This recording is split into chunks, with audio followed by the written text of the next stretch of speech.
49 fertility centre మీకు అందిస్తుంది కేవలం 899 రూపాయలకి ఫర్టిలిటీ అసెస్మెంట్ ప్యాకేజ్.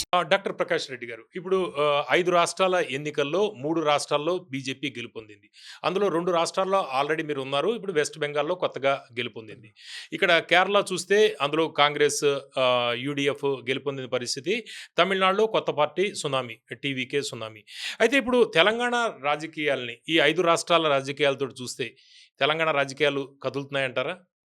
మీకు బెస్ట్ ఎగ్జాంపుల్ ఇప్పుడు దానికి ఎగ్జాంపుల్ చెప్తే తమిళనాడు. హ్మ్. 2 ప్రధానమైన పార్టీలు ఏఐడీఎంకే, డీఎంకే 2 ప్రధానమైన పార్టీల మధ్యలోంచి టీవీకే పార్టీ వచ్చేసింది కదా! హ్మ్. అంటే రాజకీయ వాక్యూమ్, పొలిటికల్ వాక్యూమ్ ఏర్పడ్డప్పుడు ఆ వాక్యూమ్‌లోకి కొత్త పార్టీ వచ్చే అవకాశం కనిపించింది కదా! హ్మ్. ఈవెన్ వెస్ట్ బెంగాల్‌లో కూడా మీకు ఐడియా ఉంటది. కమ్యూనిస్ట్ పార్టీ, తృణమూల్ కాంగ్రెస్ ఈ పోరాటంలో అంటే మొదటిసారి బెంగాల్‌లో బీజేపీ విజయం అనేది తెలంగాణలో బీజేపీకి ఒక మోరల్ బూస్ట్‌గా ఖచ్చితంగా ఉంటుంది. ఉందా? అక్కడికొస్తాను. హ్మ్. ఫస్ట్ టైమ్ 3 సీట్లు గెలిచింది. 2016లో. నరేంద్ర మోడీ గారు ఢిల్లీలో ప్రధానమంత్రి హ్మ్. అయిన తర్వాత జరిగిన ఎలక్షన్స్‌లో బీజేపీ గెలిచింది 3 సీట్లు. ఔట్ ఆఫ్ 294 హ్మ్. ఔట్ ఆఫ్ 294 ఇట్లా 3 సీట్లు గెలిచింది. హ్మ్. ఆ తర్వాత ఎలక్షన్స్‌లో 78 గెలిచింది. హ్మ్. ఆ తర్వాత ఎలక్షన్స్‌లో అధికారం వచ్చింది. సిమిలర్‌గా తెలంగాణలో 114, 119 సీట్లే. హ్మ్. ఇప్పుడు మనం ఆల్రెడీ మేము 8 గెలిచున్నాం. హ్మ్. కాబట్టి ప్రజలు కనుక బీఆర్ఎస్ పార్టీ పాలనను గుర్తు చేసుకొని, కాంగ్రెస్ పార్టీ యొక్క మిస్‌మేనేజ్‌మెంట్, హ్మ్. కాంగ్రెస్ పార్టీ యొక్క వాగ్దానాల భంగాన్ని గనక గుర్తు చేసుకుంటే హ్మ్. ఖచ్చితంగా బీజేపీ కోటేస్తారు. ఖచ్చితంగా బీజేపీ కోటేస్తారు. అంటే ఇప్పుడు తమిళనాడులో థర్డ్ ఎ పార్టీ రైజ్ అయింది. ఆ! అలాంటి పరిస్థితి ఇక్కడ కరెక్ట్. ఉంటుందంటారా? అదే 2 ఆ ఎగ్జాంపుల్సే చెప్తున్నాను. 2 హ్మ్. పార్టీలు విఫలమైనప్పుడు మధ్యలో పార్టీ లేసొచ్చింది గదా! ఒక రాజకీయ వాక్యూమ్ అనుకోండి. అవును. రాజకీయ శూన్యతలోకి ఆ పార్టీ వచ్చింది గదా! ఎందుకంటే ఏఐడీఎంకేని గుర్తు చేసుకున్నారు. డీఎంకేని గుర్తు చేసుకున్నారు. హ్మ్. ఈ 2 పార్టీలుగా అయిపోయినాయి. 2 పార్టీలు అనుకుంటేనే ప్రత్యామ్నాయంగా టీవీగా కొట్టేశారు. సిమిలర్‌గా ఈరోజు తెలంగాణలో బీఆర్ఎస్ పార్టీ గాని, Congress party mismanagement, miss rule ఈ రెండిటి మధ్యలోంచి బీజేపీ ఖచ్చితంగా వచ్చే అవకాశం ఉంది. దాంట్లో అది ఒక ఇన్‌స్పిరేషను, అదొక టెస్ట్ గూడా ఇప్పుడు ఈరోజు మీ తమిళనాడు ఎలక్షన్స్ నేను ఇయాల పొద్దున్నే అనుకున్నా. తమిళనాడు ఎలక్షన్స్‌లో పాయింట్ టు పాయింట్ మైక్రో లెవెల్‌లో స్టడీ చేయాలని. హ్మ్. ఎట్లా రాగలిగింది ఆ పార్టీ? ఎందుకంటే బెంగాల్ ఎలక్షన్స్ అంటే సరే మనకు అర్థమైపోయినాయి. 1-2 ఫైట్ ఉంది కాబట్టి ఇష్యూ వేరే. హ్మ్. ఇక్కడ మూడో ప్రత్యామ్నాయం పవర్‌లోకి రావడం అనేటువంటిది రేరెస్ట్ ఆఫ్ ది రేర్ పొలిటిక్స్‌లో. అది మనకు తెలంగాణకు అప్లై అవుతుంది ఇప్పుడున్న రాజకీయ పరిస్థితులని నా అభిప్రాయం. అంటే అందుకోసం ప్రకాష్ రెడ్డి గారు ఇప్పుడు సునీల్ బన్సాల్ ఎవరైతే ఉన్నారో తెలంగాణకి ఇన్‌చార్జ్‌గా కూడా ఆయన చేశారు. వెస్ట్ బెంగాల్‌లో ఆయన సక్సెస్ అయ్యారు. ఇప్పుడు వెస్ట్ బెంగాల్‌లో విజయం సాధించడానికి సునీల్ బన్సాల్ ఒక ప్రధానమైన కారణం అని చెప్తుంటారు. అయితే ఆయన తెలంగాణకు కూడా చేశారు కదా! ఇక్కడ పెద్దగా రెస్పాన్స్ అయితే కనిపించలేదు మనకి. అంటే సునీల్ బన్సాలు ఆర్గనైజేషన్ పర్సన్. హ్మ్. ఆర్గనైజేషన్ మైక్రో లెవెల్‌లో ప్లాన్ చేసేటువంటి హ్మ్. బూత్ ఆహ్, లెవెల్‌లో ఆయన చేస్తుంటారు. మైక్రో లెవెల్ అంటే ఇక హ్మ్. బూత్ లెవెల్‌లో బూత్‌లో ఓటెందుకు రాలేదు? ఓటెందుకొచ్చింది? సమన్వయకర్త. ఏ నిజం చెప్పాలంటే ఇంకా మైక్రో లెవెల్‌లో ప్లాన్ చేయాలంటే ఈ 5 కుటుంబాలు మనకెందుకు ఓటేయలేదనే లెవెల్‌లో ప్లాన్ పన్నా చేస్తారు. ప్రముఖ్. అంటే ఆ అవును. లెవెల్‌లో ప్లాన్ చేస్తారు. 5 కుటుంబాలు, ఈ 10 కుటుంబాలు మనకెందుకేయలే. హ్మ్. ఈ 10 కుటుంబాలు హైదరాబాద్‌లో ఉంటాయి వీళ్ళు మనకేయలేదు. ఈ లెవెల్‌లో ప్లాన్ చేసేటువంటి నేచర్ ఉన్నటువంటి పర్సన్, అది ఆర్గనైజేషన్ పర్సన్. హ్మ్. కాబట్టి ఆయన పేరు మనం మాటి మాటికి తీసుకోవాల్సిన అవసరం లేదు. కానీ బీజేపీగా ఇక్కడ తెలంగాణలో గూడా కొన్నిసార్లు అనుకూలమైన పరిస్థితులు కూడా రావాలి కొన్నిసార్లు. హ్మ్. పొలిటికల్ అంటే ఆర్గనైజేషన్ స్ట్రక్చర్ ఎంత ఇంపార్టెంటో, హ్మ్. పొలిటికల్ స్ట్రక్చర్, పొలిటికల్ అట్మాస్ఫియర్ కూడా అంతే ఇంపార్టెంటు. హ్మ్. మీకు కరెక్ట్ చెప్పాలంటే వర్షం అంటే గాలిలో తేమ ఉంటుంది. లే డిప్రెషన్ అంటాం గదా! అవును. ఆహ్, అల్పపీడనం. అల్పపీడనం వచ్చినప్పుడే వాతావరణం ముందుకు ఋతుపవనాలున్నా ముందుకు పోవాలనేటువంటి ఉంటది గదా! అంటే ఆహ్, తెలంగాణలో పార్లమెంట్ ఎన్నికల్లో చూపిస్తున్న రిజల్ట్ అసెంబ్లీ దగ్గరికొచ్చేటప్పటికి ఉండట్లేదు. అంటే అసెంబ్లీలో అది కరెక్ట్. పార్లమెంట్‌లో మోడీ గారు జాతీయ రాజకీయాలను ప్రభావితం చేసింటే ఎన్నికలవుతున్నాయి. హ్మ్. ఇక్కడ గూడా నీకొక్కటే ఇండియన్ పాలిటిక్స్‌లో నేను బీజేపీ అని గాదు నేను క్లారిటీ ఇస్తున్నా. హ్మ్. ఇండియన్ పాలిటిక్స్ ఐకాన్ వర్షిపింగ్ పాలిటిక్సే ఉంటాయి. అంటే ఒక నాయకుడిని చూస్తారు. పార్టీనే కాదు, పార్టీ నాయకుడిని గూడా చూస్తున్నారు. హ్మ్. మీరు మమతా బెనర్జీని చూసినట్టుగానే ఇప్పుడు సుధీంద్ర అధికారి మొదలొచ్చినప్పుడు అంత పెద్ద పర్సనాలిటీ కాదు. హ్మ్. ఫిగర్ కాదు. ఆయన ఎమ్మెల్యే గెలిసి బీజేపీలోకొచ్చి ఎమ్మెల్యే గెలిసి ప్రతిపక్ష నాయకుడిగా ఆయన పాత్ర గూడా ఇమేజ్‌ని బిల్డ్ చేయడానికి పనికొస్తుంది. ఇప్పుడు టీవీకే పాత్ర గూడా అంతే. అది ఇప్పుడు ఏడీఎంకే అయితే బీజేపీ దగ్గరికి ప్రకాష్ రెడ్డి గారు మీకిక్కడ అందుకోసం ఇక్కడ హ్మ్. గూడా ఒక పర్సనాలిటీ ఇలా మధ్యలో మా పార్టీ ఇబ్బందులు పడుతుంది చాలా అంటే స్పష్టంగా. ఇమేజ్ ఉన్న నాయకుడు లేకపోవడం అనేది ఇమేజ్‌ని బిల్డ్ నాయకుడు పుట్టాడు. ఆ! నాయకుడు పుట్టంగానే ఇమేజ్ అంటే కేసీఆర్ డాక్టర్ ప్రకాష్ రెడ్డి గారు ఇప్పుడు బీజేపీ ఉన్న రాష్ట్రాలు మనం చూస్తే బీజేపీ అధికారంలో ఉన్న రాష్ట్రాలు చూస్తే ఇద్దరు ముగ్గురు సీఎంల పేర్లు తప్ప ఏ సీఎం పేరు కూడా చాలా మందికి తెలీదు. అని అది పెద్ద ఇమేజ్ లేని వాళ్ళే కదా. కాదు కాదు ఇప్పుడు ఏమవుతుందంటే మోడీ గారి ఇమేజ్ కూడా దీనికి తోడవుతుంది. అది పార్లమెంట్ ఎన్నికల్లో అసెంబ్లీలో అసెంబ్లీ కూడా ఎన్నికల్లో పనిచేస్తుంది. తోడవుతుంది. బెంగాల్ కూడా అంతే కదా. అవును దీది ఏమన్నది నాకు మోడీకి ఎలక్షన్స్ అన్నది. అవును లాస్ట్ టైం ఓడిపోవడానికి మీలాంటి సీనియర్ జర్నలిస్టు చాలా మంది ఒక విశ్లేషణ చేశారు. స్థానిక నాయకత్వం లేదు కాబట్టి మోడీ గారి పేరు చెప్తే బెంగాలీ ఈగో అంటాం కదా, బెంగాలీ ఆత్మగౌరవం కోసం బెంగాలీ కోటేశారు అన్నారు మమతా కదా. బెనర్జీ అదే కదా అస్మిత అనే స్లోగన్ స్లోగన్తో వచ్చింది. అటువంటిది తెలంగాణలో కూడా ఉంటుంది. అయితే మాకు వచ్చిన వాక్యూమ్ లేదంటాను కదా. అంటే కేసీఆర్ ఒక పర్సనాలిటీ డెవలప్ అయిన పర్సనాలిటీ. కేసీఆర్ పుట్టంగానే కేసీఆర్ పర్సనాలిటీకి ఏం పుట్టలే. అక్కడ ఆల్రెడీ కాంగ్రెస్కు ఒక రేవంత్ రెడ్డి లాంటి రూపంలో ఒక పర్సనాలిటీ వచ్చింది. మేము కూడా ఒక పర్సనాలిటీని ఎమర్జ్ చేయాలనేటువంటి అవసరం ఈ రోజున్న పొలిటికల్. తమిళనాడులో పోవడానికి కూడా అదొక కారణం. ఒక ఇమేజ్ ఉన్న లీడర్ లేకపోవడం కూడా తమిళనాడులో ఒక కారణం అవుతుంది. అది కూడా కారణం అవుతుంది. చాలా రాజకీయాలు ఇప్పుడు యదియూరప్ప అనేటువంటి ఒక పర్సనాలిటీ కేరళ ముందుకు వచ్చాడు. అయితే అన్నిసార్లు ఇది ఒకటే ఫార్ములా కాదు, 10 ఫార్ములాల 10 అంశాలు ప్రభావితం చేస్తే ఇది కూడా ఒక అంశం. అని ఇది ఒక్క అంశంతో గెలిచిపోతాము, ఈ అంశం లేదు కాబట్టి మొత్తం ఓడిపోతామని నేను చెప్పట్లేదు. ఇది కూడా ఒక కారణం అవుతుంది కాబట్టి ఇది పెంచుకోవాల్సిన అవసరం కూడా ఉంది. తెలంగాణలో బీజేపీకి బిగ్గెస్ట్ ఛాలెంజ్ ఏంటి? ఆర్గనైజేషన్ లేకపోతే లీడర్షిప్? బోత్. అందుకోసం ఉంటుంది ఇది కూడా ఆర్గనైజేషన్ స్ట్రక్చర్ పెంచుకోవాలి, కింది లెవెల్లో బూత్ లెవెల్లో ఆర్గనైజేషన్ స్ట్రక్చర్ పెంచుకోవాలి. అట్ ది సేమ్ టైం నాయకత్వం కూడా పెంచుకోవాలి. నాయకత్వం ఒకటే కదా, సమస్యలను స్పందించే అంశాల్లో కూడా మనం ఇంకా చాలా చాలా కష్టపడి పనిచేయాల్సి, చాలా కష్టపడి పనిచేయాలి. ఇది అయిపోదు. ఇప్పుడు బూత్ లెవెల్లో పనిచేయడానికి మనం ఇంకా మైక్రో లెవెల్కి దగ్గరికి పోవాలనేటువంటిది ఉంది. కార్యకర్తలుగా ఎట్లా గైడ్ చేస్తారు జాతీయ పార్టీ అనేది ఇంకా సునీల్ బన్సల్ గారా ఇంకొకరు వస్తారా, ఎందుకంటే ఆల్ ఇండియా లెవెల్లో చేంజెస్ ఎప్పటికప్పుడు అవుతుంటాయి. ఒకప్పుడు మాకు సతీష్ గారు ఇన్ఛార్జ్గా ఉండే, పొలిటికల్ ఇన్ఛార్జిగా పురుషోత్తం రూపాల గారు ఉండే. పురుషోత్తం రూపాల గారు గుజరాత్ ప్రెసిడెంట్గా సక్సెస్ స్టోరీ ఉంది. మన దగ్గరకు వచ్చినాక ఆయన కొన్నిసార్లు ఇక్కడ ఉన్నటువంటి పొలిటికల్ సిచ్యువేషన్స్ అవి మనం ఇప్పుడు నేను ఇంట్రెస్టింగ్ పాయింట్ అంటే 83లో ఫస్ట్ టైం కాలేజీలో ఉన్నప్పుడు చూసినాను. ఎన్టీ రామారావు గారు ఎమర్జీ కానప్పుడు, ఆ ఎలక్షన్స్ జరగనప్పుడు, అదే అంతకంటే ఒక ఎలక్షన్స్ కంటే 3-4 ఏళ్ల ముందల అటల్ బిహారీ వాజ్పేయి గారు గెస్ట్గా వచ్చినటువంటి ప్రోగ్రాంలో 1,00,000 మంది బీజేపీ వాళ్ళు ఉన్నారు. అద్భుతమైన బహిరంగ సభగా. అప్పుడైతే ఇంకా బీజేపీ వచ్చేస్తుంది, గట్టి పోటీ ఇస్తుంది. ఎన్టీ రామారావు ఏదో king maker, king same Vijay గురించి ఆలోచిస్తున్నట్టుగానే చర్చ జరిగింది. కింగ్ అయినాడు. అయితే కారణాలు చాలా ఉన్నాయి. అప్పుడు ఏ కారణం మనం పూర్తి స్థాయిలో ఎన్నికలు 294 సీట్లు పోటీ చేయలేదు, నాయకత్వంలో ఒక సమస్య కూడా ఉంది, పర్సనాలిటీ ఎమర్జీ కావాలి, ఇవన్నీ ఉంటాయి. పర్సనాలిటీ ఎమర్జీ కావడం అనేది 10 మార్కులలో 100 మార్కుల పేపర్ అయితే ఒక 10 మార్కుల పేపర్ అది క్వశ్చన్ కూడా అది. కాబట్టి అది కూడా అవసరం. పర్సనాలిటీ పెరగాల, కార్యకర్తల సంఖ్య పెరగాలి, కార్యకర్తల సంఖ్య కూడా పెరగాలి. నాట్ దట్ మేము మడిగట్టుకొని మా బీజేపీ ఇల్లే ఉండాలి, మాకు చిన్నప్పటి నుంచి వస్తేనే రావాలని లేదు. ఇప్పుడు బెంగాల్ మోడల్ ఏదైతే ఉందో, క్యాడర్ బిల్డింగ్ కావచ్చు లేకపోతే పోలరైజేషన్ కావచ్చు, ఇది ఇక్కడ తెలంగాణలో పనిచేసే అవకాశం ఉందా? మంచిగుంది, చాలా మంచిగుంది. లేదానికి తెలంగాణలో ఆ అవకాశం ఉంది. కానీ మిగతా ఫ్యాక్టర్స్ కూడా పనిచేయాలి. ఇంతకుముందు చెప్పాను కదా, మేఘాలు వస్తున్నా కూడా లో ప్రెషర్ అంటే అల్పపీడనం ఏర్పడితేనే వర్షాలు ఎంత అద్భుతంగా వస్తాయనే దానికి ఇది ఒక ఎగ్జాంపుల్గా చెప్తున్నా. కాబట్టి మిగతా అనుకూల వాతావరణం ఉంటే ఖచ్చితంగా ఈ తెలంగాణలో బీజేపీలో నేను అబ్జర్వ్ చేస్తాను సార్. నేను చిన్నప్పటి నుంచి ఏబీపీలో పనిచేస్తున్నాను. మాతో పాటు ఏబీపీలో పనిచేసిన వాళ్ళు ఈరోజు దేశంలో చాలామంది, జేపీ నడ్డా గారు నాకంటే సీనియర్ ఏబీపీలో పనిచేస్తున్నారు. అనంతకుమార్ ఇప్పుడు మురళీధరన్ ఎమ్మెల్యే గెలిచాడు కర్ణాటక, కేరళలో ఇప్పుడు గెలిచిన ఎమ్మెల్యే.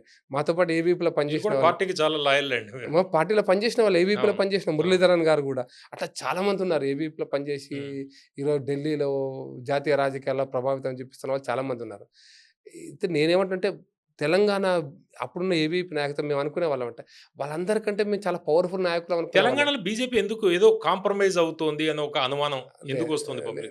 పబ్లిక్ వస్తుంది, అది పర్సెప్షన్, పబ్లిక్ పర్సెప్షన్. కానీ ఎక్కడ ఐడియాలజికల్ కాంప్రమైజేషన్ లేదు, పొలిటికల్ కాంప్రమైజేషన్ అసలే లేదు. We are fighting. అయితే అనుకూల పరిస్థితులు, వాతావరణం వస్తలేదు అనేది ఒక పాయింట్. ఎందుకు రావట్లేదు? అప్పుడప్పుడు పర్సనాలిటీస్ ప్రాబ్లమ్స్. దానికి పర్సనాలిటీ వచ్చేసరికి మేము వెనకపోతాం. మీకు బెస్ట్ ఎగ్జాంపుల్ తెలంగాణ, నేను తీసుకోండి. తెలంగాణ పోరాటంలో బీజేపీ ఉంది, కేసీఆర్తో కలిసి జేఏసీలో ఉంది, కేసీఆర్తో కలిసి జేఏసీలో ఉంది. మేము తీరా ఎన్నికలు అయిపోయిన తర్వాత, అంటే ఎలక్షన్స్ తెలంగాణ వచ్చిన తర్వాత మేము చిన్నమ్మ అని చెప్పుకున్నది, సుష్మా స్వరాజ్ గారు చర్చ కూడా చెప్పుకున్నారనేటువంటి అవకాశం ఉంది. ఇంత జరిగితే మేము పవర్లకు రాలేదు. ఎందుకంటే సడన్ గా డెసిషన్ ఏమైంది, టీడీపీతో పొత్తు చేయాలని ఆల్ ఇండియా పార్టీ డెసిషన్ తీసుకుంది. టీడీపీతో పొత్తు పెట్టుకునేసరికి తెలంగాణ వాదం, తెలంగాణ ఆలోచన ఉన్నటువంటి వాళ్ళు సడన్ గా కేసీఆర్ దగ్గర ఉండిపోయినారు కదా.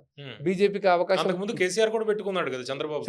అందుకోసం కానీ 26 సీట్లు 10 సీట్లకు పోయింది. అవును. అండ్ అందుకోసం ప్రజల ఆలోచనకు అనుగుణంగా మనం పోవాలి తప్ప అంటే రానున్న రోజుల్లో టీడీపీ తోటి ఇక్కడికి వెళ్ళొచ్చు. అంటే ఆంధ్రప్రదేశ్‌లో ఏ కూటమి అయితే ఉందో, అటువంటి కూటమే ఇక్కడ తెలంగాణలో కూడా మళ్ళీ రిపీట్ అవుతుంది అనేది కొంత ఉంది. నాకు మీరు నా టీడీపీ, జనసేన తోటి పెట్టుకునే అవకాశం అయితే నా నా కనిపిస్తుందా? నాకున్న రాజకీయ పరిజ్ఞానంలో నేను బీజేపీ నాయకుడు చెప్తున్నా, ఆ అవకాశాలు ఇప్పటికైతే చర్చలో లేవు. హ్మ్. నా అవకాశాలు ఉంటాయని కూడా నేను అనుకోవట్లేదు. ఖచ్చితంగా. ఒక రాష్ట్రం ఏర్పడిన తర్వాత ఆ రాష్ట్రం, ఈ రాష్ట్రం. హ్మ్. ఇప్పుడు శివసేన మహారాష్ట్రలో పొత్తు పెట్టుకుంది. బీజేపీతో పొత్తు ఉంది. హ్మ్. శివసేన తెలంగాణ యూనిట్ ఉంది. ఇక్కడ పొత్తు ఉంటదా? అవును. ఇక్కడ అసలు లేదు కదా పెద్దగా. అంతే కదా! హ్మ్. ఇప్పుడు అట్లా ఇప్పుడు టీఎంసీ కూడా ఇక్కడ పార్టీ ఉంది. సమతా బీఎస్పీ పార్టీ ఇక్కడ ఉంది. కానీ టీడీపీకి ఇదివరకు చాలా మంది ఇక్కడ ఎమ్మెల్యేలు ఉన్నారు కదా! శివసేనకి లేదు ఉండినారు. కదా! ఒక ప్రాంతంలో విడిపోయిన తర్వాత ఆ ప్రాంతం అయిపోయింది. ఇప్పుడు హ్మ్. గుజరాత్, మహారాష్ట్ర విడిపోయినాయి ఒక కాలంలో. గుజరాత్ వేరు, మహారాష్ట్ర వేరు. మొరార్జీ దేశాయ్ మహారాష్ట్రలో ఉండే చాలా సంవత్సరాలు. హ్మ్. ఆయన మహారాష్ట్ర నుంచే కదా, అంటే మహారాష్ట్ర, గుజరాత్ కలిసి ఉన్నప్పుడు మొరార్జీ దేశాయ్ కదా. అవకాశం లేదు. గుజరాతీ అయిపోయినాడు కదా. అట్లా పొలిటికల్ సిస్టమ్‌లో అవకాశాలు తక్కువ. ఒక రాష్ట్రంలో ఉన్నటువంటి పార్టీ ఇంకా మనకు తెలంగాణ, ఆంధ్రప్రదేశ్‌కి వచ్చినటువంటి సమస్య ఎక్కడుందంటే, ఆ రాష్ట్ర ఆకాంక్షలు ఈ రాష్ట్ర ఆకాంక్షలకు భిన్నంగా, విరుద్ధంగా ఉన్నాయనే ప్రచారం కూడా ఉంది కదా. అప్పుడప్పుడు ఆ సెంటిమెంట్ మనల్ని దెబ్బతీస్తుంటుంది. అంటే ఇప్పుడు మోడీ 10వ తారీఖు సభ ఉంది హైదరాబాద్‌లో. అంటే ఏం చెప్పబోతున్నారు? మో మోడీ సభను మనం ఖచ్చితంగా ఒక కోణంలో మీరు ఏదో బీజేపీ పార్టీ కోసం అని కాదు. హ్మ్. 7,800 కోట్ల రూపాయల అభివృద్ధి కార్యక్రమాలను ఇక్కడ ప్రారంభించడము లేదా శంకుస్థాపన చేయడానికి అంటే వస్తున్నారు. జీహెచ్ఎంసీ ఎన్నికలను దృష్టిలో పెట్టుకుందా ఇదంతా? జీహెచ్ఎంసీ ఎన్నికలనేది ఒక భాగం మాత్రమే. అందుకోసం హ్మ్. ఎన్నికలే అది కాదు. 2 సంవత్సరాలు మూడోసారి ప్రధానమంత్రి అయిన తర్వాత ఇప్పటిదాకా తెలంగాణ గడ్డ మీదకి మోడీ గారు రాలే. పార్లమెంట్ ఎలక్షన్స్ అయిపోయిన అవును. తర్వాత ఇప్పటిదాకా రాలే. ఇంతకాలం రాకపోవడం కూడా ఒక దేశంలో ప్రధానమంత్రిగా అన్ని ప్రాంతాలను పోవాలనుకున్నప్పుడు పార్టీ లెవెల్ హ్మ్. ఉండని, ప్రభుత్వాలు ఉన్నది. దేశాన్ని సబ్‌కే సాత్ అనుకున్నప్పుడు రావాల్సిన అవసరం ఉంది. అది కాంగ్రెస్ అధికారంలో ఉన్న ఉన్న ప్రాంతానికి రాకపోవడం ఇప్పటిదాకా. హ్మ్. రెండో పాయింట్ అయితే మోడీ గారు చాలా సందర్భాల్లో ఒక మాట చెప్పాడు. దేశం యొక్క జీడీపీ పెరగాలి. మనం ప్రపంచంలో 2047లో ప్రపంచంలో అగ్రగామి దేశాల్లో ఉండాలనుకుంటే బెంగాల్ బలహీనంగా ఉండి, తెలంగాణ బలహీనంగా ఉండో, తమిళనాడు బలహీనంగా ఉండో, ఇంకో రాష్ట్రం బీహార్, జార్ఖండ్ బలహీనంగా ఉండే దేశం అభివృద్ధి ఎంతుంది. మహారాష్ట్ర వల్ల దేశం వస్తుందంటే కుదరదది. అందుకోసం సబ్కా సాత్ అనే పదాన్ని ఒక కులానికో, ఒక మతానికో కాదు, అన్ని ప్రాంతాల అభివృద్ధి కూడా జరగాలి. తెలంగాణ భారతదేశంలో భాగం. తెలంగాణ ప్రజలు భారతీయులు. ఈడ పార్టీ ఏదుందనేది సెకండరీ. రేవంత్ రెడ్డి ఉన్నాడా, ఎంత చేస్తున్నాడనేది పక్కన అంటే పెట్టి ప్రకాష్ రెడ్డి గారు ఇప్పుడు నేను పాయింట్ ఏంటంటే తెలంగాణ అభివృద్ధి బీజేపీ కాంక్షిస్తుంది. నరేంద్ర మోడీ కాంక్షిస్తున్నాడు. ఓకే. తెలంగాణ అభివృద్ధిని కాంక్షిస్తున్నాడు. తెలంగాణ అభివృద్ధి భారతదేశ అభివృద్ధిలో భాగము. అది వేరు కాదు, అది భిన్నం కాదు. అది బంగ్లాదేశ్ కాదు, తెలంగాణ భారతదేశంలో భాగం. హ్మ్. మనందరం భారతీయులం అనుకున్నప్పుడు ఇక్కడ అభివృద్ధి జరగాల, ఇక్కడ యువతకు ఉపాధి దొరకాలి, ఉద్యోగాలు దొరకాల, ఇక్కడ పర్ క్యాపిటల్ ఇన్కమ్ పెరగాలి, ఇక్కడ వ్యవసాయ ఉత్పత్తులు పెరగాలి, ఇవి ఎక్స్‌పోర్ట్స్ కావాలి, ఇంకా అన్నీ జరగాలి. హ్మ్. ఇవన్నీ జరగాలన్నప్పుడు ఇక్కడ అభివృద్ధిలో కూడా కేంద్రం భాగస్వామ్యం ఉండాలనేదే మోడీ గారు కోరుకుంటున్నారు. ఇప్పుడు వెస్ట్ బెంగాల్ ఎలక్షన్స్ అయిపోయాయి. మీరు అక్కడ సక్సెస్ అయ్యారు. నెక్స్ట్ మీ ఫోకస్ ఉత్తరప్రదేశ్ అనేది చెబుతున్నారు. తర్వాత తెలంగాణనే ఫోకస్ అవ్వబోతోంది అనేది. తెలంగాణలో యాక్షన్ ప్లాన్ ఎలా ఉండే అవకాశం ఉంది? ఖచ్చితంగా ఇప్పుడు మీకు తెలంగాణలో ఇప్పుడు మీకు చిన్న ఎగ్జాంపుల్ మీ చెప్తాను. యాక్షన్ ప్లాన్ ఎట్లా నేను ఉంటది? ఇప్పుడు మేము అంటే ఇప్పుడు బీఆర్ఎస్ మీద చాలా కేసులున్నాయి. అవన్నీ కూడా తీస్తారా? ఇప్పుడు కాళేశ్వరం లాంటివి ఇవన్నీ కూడా కదులుతాయా? సిబిఐ అంటున్నారు. నేను 2, 3 అంశాలు చెప్తాను. మొదట ఎలక్షన్స్ అయిపోగానే మేము మెంబర్‌షిప్ చేసినాం. హ్మ్. మా సంస్థాగత నిర్మాణాన్ని పూర్తిగా కంప్లీట్ చేసుకున్నాం. చేసుకున్న తర్వాత మా పార్టీ కార్యకర్తలకు శిక్షణ ఇవ్వడం మొదలుపెట్టినాం. హ్మ్. మండల స్థాయిలో శిక్షణ అయిపోయింది. ఇప్పుడు జిల్లా స్థాయి శిక్షణలో పెండింగ్‌లో ఉంది. హ్మ్. కార్యకర్తలకు ఐడియాలజికల్‌గా శిక్షణ, చేయాల్సిన పనుల గురించి శిక్షణ, క్షేత్రస్థాయిలో పనిచేయాల్సిన ఇదంతా వాటి గురించి ఆర్గనైజేషన్ ఆర్గనైజేషన్. ఆర్గనైజేషన్‌కి ఈ సంబంధించి. ఆర్గనైజేషన్ షెడ్యూల్ అంతా కూడా ఈ 2, 3 నెలల్లో పూర్తయిన తర్వాత మేము ఈ బీఆర్ఎస్‌ని పట్టించుకోవడం అనేది మేము సీరియస్‌గా లేము. మా పార్టీలో సిబిఐ కాళేశ్వరం సి సిబిఐ అవ ఇవి కూడా అవ పట్టించుకోరా? అవన్నీ ఆ పార్టీ చూసుకోవాలి, ఆ ప్రభుత్వం చూసుకోవాలి. హ్మ్. సీబీఐ మీద ఇప్పుడు మా భుజాల మీద తుపాకీ పెట్టి కాల్చడం అనేటువంటిది అది కానీ రేవంత్ రెడ్డి సిబిఐ ఇమ్మని చెప్పిందే మీరు కదా! ఇప్పుడు ఇచ్చారు వాళ్ళు సిబిఐకి. నేనేమంటానంటే సీబీఐకి ఇచ్చినట్టు ఇప్పుడు ఇయ్యాల కూడా ఇచ్చారు వాళ్ళు. ఆ! ఏది ఎలక్షన్ మన ఎలక్ట్రిసిటీ దానికి సంబంధించి ఇచ్చారు. నేనేమంటే కాళేశ్వరం ప్రాజెక్టును నేను నా టీవీలో చాలా మీ సందర్భాలు చేతిలోకి వచ్చింది కదా! మీరు చాలా ఎందుకు సందర్భాలు ముందుకు చెప్పిన. ముందరకెళ్ళట్లేదు? కాళేశ్వరం ప్రాజెక్ట్ అంటే 1,00,000 కోట్లు. హ్మ్. 1,00,000 కోట్ల ప్రాజెక్ట్‌లో నువ్వు సీబీఐకి ఇచ్చినటువంటి టర్మ్స్ ఆఫ్ రెఫరెన్స్‌లో 9,000 కోట్లకు సంబంధించినటువంటి నాణ్యత, అవకతవకలను పరిశీలించండి అని ఇచ్చారు. హ్మ్. అవి ఎందుకు చేయట్లేదు అంటారు. అది 9,000 కోట్లలోనే ఒక అవినీతి జరిగింది అనేది కరెక్ట్ కాదు. మీరు మొత్తం కాళేశ్వరం ప్రాజెక్టు సంబంధించిన అంశాల విషయంలో పట్టించుకోవాలి. ఒకటి, ఉమ్, మీరెందుకు చేయలేకపోతున్నారు? కోర్టు ముందు ఎందుకు నిలపలేకపోయినారు? మీరెందుకు ఇన్వెస్టిగేట్ చేయలేకపోతారు? మీరు చేయలేకపోతే మేము చేయడం అనేది మీరు పదం ఉపయోగిస్తున్నాం మళ్ళీ. అంటే మోడీ గారు కూడా భ్రష్టాచార సర్కార్ అని పదే పదే చెప్పారు కదా ఎలక్షన్స్ ముందు. మేము భ్రష్టాచారం ప్రజల ముందు కూడా చెప్పాలి, ప్రజాక్షేత్రంలో కూడా చెప్పాలి కదా. ఓన్లీ న్యాయస్థానం ఇంతకుముందు కూడా పాయింట్ చెప్పిన, న్యాయస్థానంలో ముందు ఎన్ని నిలబడతాయి, నిలబడకపోయినా ప్రజాక్షేత్రంలో నిలబడాలి కదా. ప్రజాక్షేత్రంలో ఇప్పుడు మా ఊర్లో చెరువులో అవినీతి జరిగిందని మా ఊర్లో చెప్పాలన్నా, లేకపోతే హైదరాబాద్లో చెప్పాలన్నా? మా ఊరు చెరువు వేసినటువంటి ఒక టీఆర్ఎస్ ఎమ్మెల్యే ఆయన అవినీతి చేసిండని చెప్పి చెప్పాల్సింది ఇక్కడనా అక్కడనా? అక్కడ కూడా నేను ప్లస్ పోలీస్ స్టేషన్లో చేసేది, లేకపోతే లీగల్గా చట్టబద్ధంగా చేసే పని చట్టబద్ధంగా చేస్తాము. అట్ ది సేమ్ టైం ప్రజాక్షేత్రంలో మా ఊళ్ళో చూపెట్టానా లేదా? మా ఊళ్ళో చూపించే పని నేను బీజేపీ కార్యకర్తగా నేను చేస్తున్నాను. ప్రభుత్వ యంత్రాంగం చేసే పని ప్రభుత్వ యంత్రాంగం చేస్తుంది. మీరు పూర్తి స్థాయి కాళేశ్వరంను మీరు ఇన్వెస్టిగేట్ చేయడంలో ఈ ప్రభుత్వం విఫలమైంది, కాంగ్రెస్ ప్రభుత్వం విఫలమైంది. అందుకోసమని నేను మళ్ళీ పొలిటికల్ రివెంజ్లు పక్కన పెట్టేస్తే, మీరు ఇదొక్కటే కాదు ఇష్యూ, మేము రాబోయే రోజుల్లో మేము నిర్మాణం చేసే ఉద్యమాలు టీఆర్ఎస్ గారి పార్టీ నుంచి పట్టించుకోవడం వేస్ట్ అనేది నా అభిప్రాయం. మేము రేవంత్ రెడ్డి గారు మీరు ఎన్నికలలో తెలంగాణ ప్రజలకు మీరు ఇచ్చిన వాగ్దానాలు ఎన్ని నిలబెట్టుకున్నారు, ఎట్లా నిలబెట్టుకున్నారు, ఏం జరుగుతుంది, వీటి మీద మా ప్రజా పోరాటం ఉంటుంది. ఇక్కడ ప్రజలకు ఇమ్మీడియట్ అవసరమైనటువంటిది. మీరు ఫీజు రియంబర్స్మెంట్ ఇస్తామన్నారు, ఇవ్వలేదు. లక్షలాది మంది విద్యార్థుల యొక్క జీవితాలు దాంతో ముడిపడి ఉన్నాయి. ఆరోగ్యశ్రీ ఇస్తామన్నారు, ఇవ్వలేకపోతే లక్షలాది మంది ప్రజల యొక్క ఆరోగ్యం దాని మీద సంబంధించి ఉంది. అనేకమైన సంక్షేమ పథకాలు మీరు ఇస్తామని రైతులకు తెలంగాణ రాష్ట్రంలో దగ్గర 52 లక్షల రైతు కుటుంబాలు ఉన్నాయి. అంటే ప్రకాష్ రెడ్డి గారు, ఇప్పుడు మీకు ప్రధానమైన అడ్డంకి బీఆర్ఎస్, ఎందుకంటే అత్యధిక ఎమ్మెల్యేలు వాళ్ళే, నెక్స్ట్ కాంగ్రెస్ తర్వాత వాళ్ళ దగ్గర నుంచి కొంతమంది ఇందులోకి వచ్చారు. కానీ మీరు ఎలా బీఆర్ఎస్ ని తొలగించుకోబోతున్నారు? మీకు అడ్డు మేము తొలగించుకోవడం కాదు, మేము రేవంత్ రెడ్డి ప్రభుత్వం లేదా కాంగ్రెస్ ప్రభుత్వం, రేవంత్ రెడ్డి ప్రభుత్వం అనడం కూడా వేసింది, ఎందుకంటే పొలిటికల్గా కానీ కాంగ్రెస్ ప్రభుత్వమే.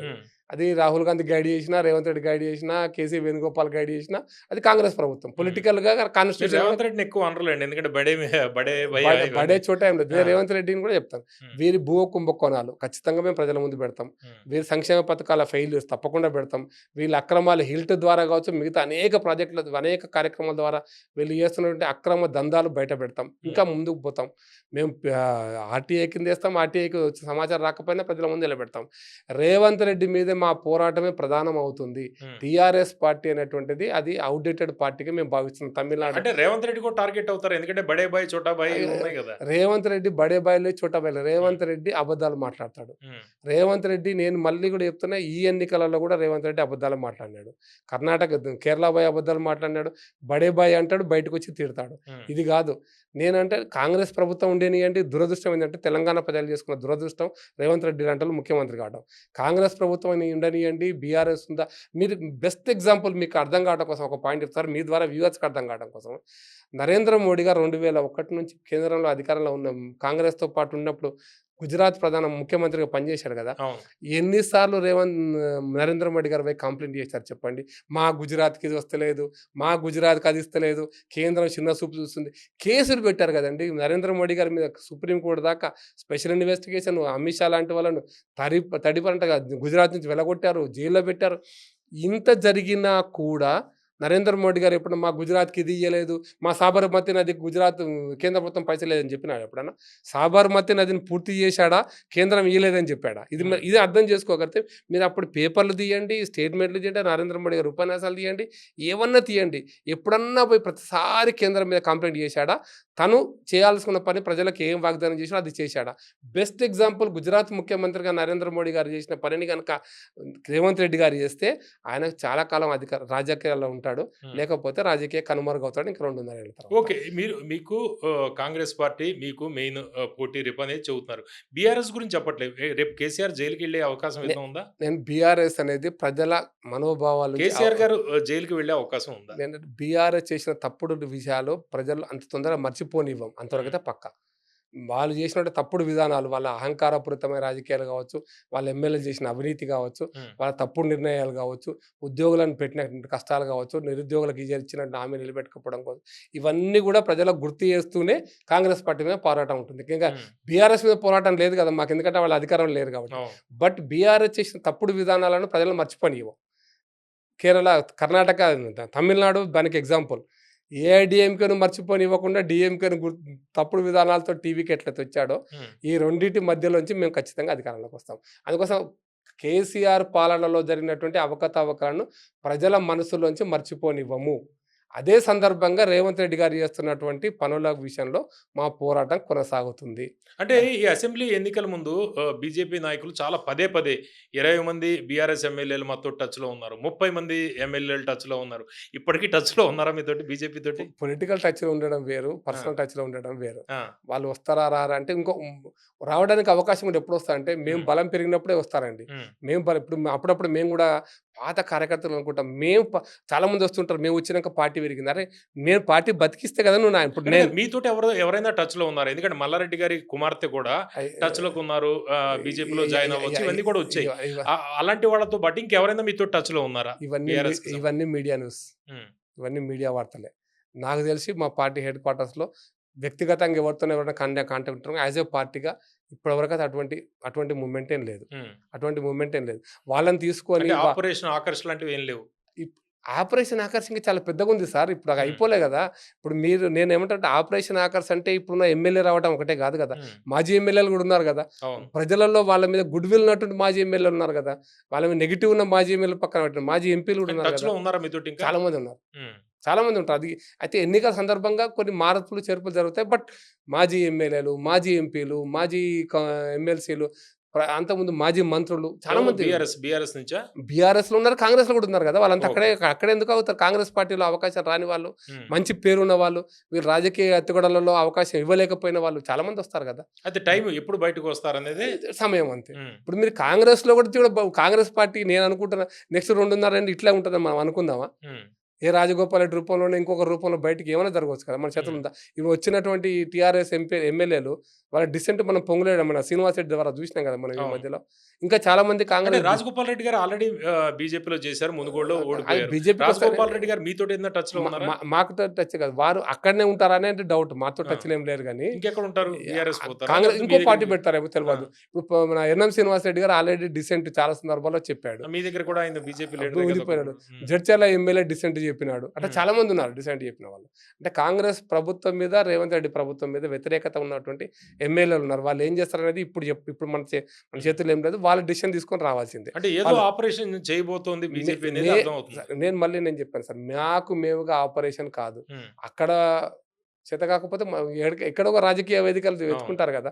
మేమిప్పుడు సంస్థాగత ఏ నిర్మాణం, పార్టీ అయినా రాజకీయ పార్టీనే కదా, స అవకాశం స ఉంటే వాడుకుంటారు. సంస్థాగత నిర్మాణం, సైద్ధాంతిక పరమైన నిర్మాణము, దాని తర్వాత ప్రజా ఉద్యమం. ఉమ్, ఈ ప్రజా ఉద్యమంలో పోయేకముందు కార్యకర్తల యొక్క నిర్మాణం జరుగుతుంది. ఉమ్, ఇది అయిపోయిన ప్రజా ఉద్యమంలో మొత్తం మా ఉద్యమం ద్వారా ప్రజల్లో బాగా పేరు వచ్చిందనుకోండి, కొద్దిమంది రావచ్చు కూడా. ఉమ్, అప్పుడు టచ్‌లోకి వస్తారు. ఇప్పుడు రాకపోయినా కూడా. సో, అవును, ఎవరి మధ్యలో ఎంత డిసెంట్ ఉందని మనం ఈరోజు ఏం చెప్పలేం. అవును, కాబట్టి ఇంకోటి కాన్స్టిట్యున్సీ ఇప్పుడు ఉదాహరణకు అంబర్పేట కాన్స్టిట్యున్సీ లేదా సికింద్రాబాద్ పార్లమెంట్‌లో కిషన్ రెడ్డి గారు పోటీకి వస్తానని ఎవరు వస్తారా? రారు కదా! సహజంగా పొలిటిక్స్‌లో కదా! ఇప్పుడు కరీంనగర్‌లో రావడానికి నాకు ఎంపీ కావాలని ఆశించిన వ్యక్తి కరీంనగర్ బీజేపీలో రాడు కదా! అవును, ఎందుకు వస్తాడు? ఆయన ఆల్రెడీ ఎంపీ బండి సంజయ్ ఉన్నాడు కదా! లేకపోతే మహబూబ్‌నగర్‌లో అర్ణం ఉంది కదా ఎంపీగా. నాకు ఎంపీ సీట్ కావాలని ఇంకో ఎంపీ రాడు. మన దాంట్లోకి జితేందర్ రెడ్డి పోయింది అందుకోసం కదా! అవును, అవును, ఈ రాజకీయాలే వృత్తిగా, రాజకీయాలే జీవిత పరమావధిగా భావించే వాళ్ళు ఇటువంటి పదవుల కోసం వస్తుంటారు, పోతుంటారు. వాళ్ళ గురించి మనం ఆలోచించొద్దు. ఉమ్, పార్టీ కోసం పనిచేసే సిద్ధాంతం కోసం,